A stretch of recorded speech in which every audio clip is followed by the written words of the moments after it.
Le journal du Off. Avec Hélène Terzian du service politique d'RMC. Bonjour Hélène, c'est Bonjour. donc le jour J. Épreuve du feu pour Elisabeth Borne. La première ministre va prononcer son grand discours de politique générale à 15h à l'Assemblée. Et Hélène, avant même qu'il ne soit prononcé, vous l'avez lu. Alors j'exagère, mais vous nous donnez les sous-titres, les coulisses de la fabrication de ce discours.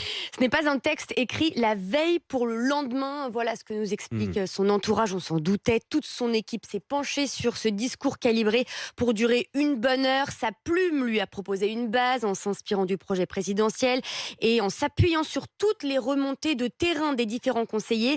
Lundi, son directeur de cabinet Aurélien Rousseau, son adjoint, sa conseillère presse ont planché dessus toute la journée. Et bien évidemment, Elisabeth Borne elle-même, qui, nous dit-on, n'a pas seulement corrigé 3 virgules, elle y a même travaillé tout le week-end. Et elle compte mettre une formule au cœur de ce discours. Bâtir ensemble, c'est le fil conducteur, l'anaphore qui devrait être reprise tout au long de son discours, nous confie son entourage, façon de montrer qu'elle prend en compte les sensibilités de l'hémicycle. Elle devrait d'ailleurs faire des allusions aux consultations des présidents de groupe qu'elle a consultées et qui l'ont nourrie, tout en insistant sur ses 3 priorités: l'emploi, la transition écologique et l'égalité des chances. Mais est-ce qu'elle va mettre une touche personnelle, fendre l'armure comme on dit? On dit qu'elle va fendre l'armure. Dans son entourage, on nous assure qu'elle y met des convictions personnelles, qu'elle va parler d'elle dans l'introduction et dans la conclusion. On fera attention. Elisabeth Borne devrait mettre en avant son parcours, celui de pupille de la nation. Le discours de politique générale, ce n'est pas que pour les parlementaires, explique un proche.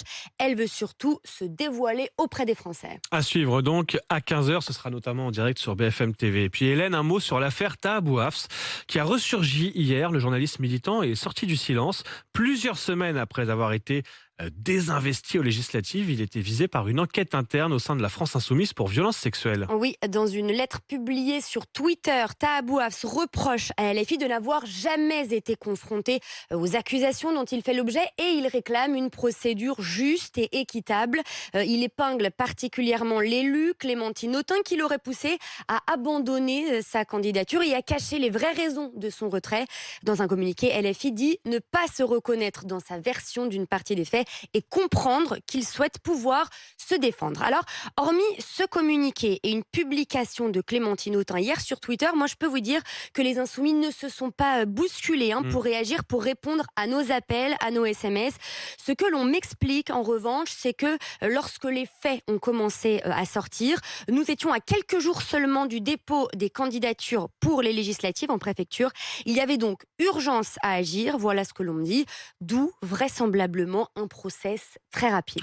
Ouais, et un process qui interroge pour le moins, puisqu'on a l'impression qu'on n'a pas tout à fait le même traitement pour Taha Bouafs, où ça a été expéditif, et aujourd'hui pour Éric Coquerel par exemple, pour rester au sein de la France Insoumise. À suivre donc, ça devrait faire encore quelques remous. Les langues vont se délier. Dans les jours qui viennent, les langues vont se délier, et Hélène Terzian et tout le service politique d'RMC seront là pour nous raconter ce qui se trame en coulisses, évidemment. Il est 8h39 sur RMC Story, c'est l'heure des meilleurs moments d'Apolline Matin.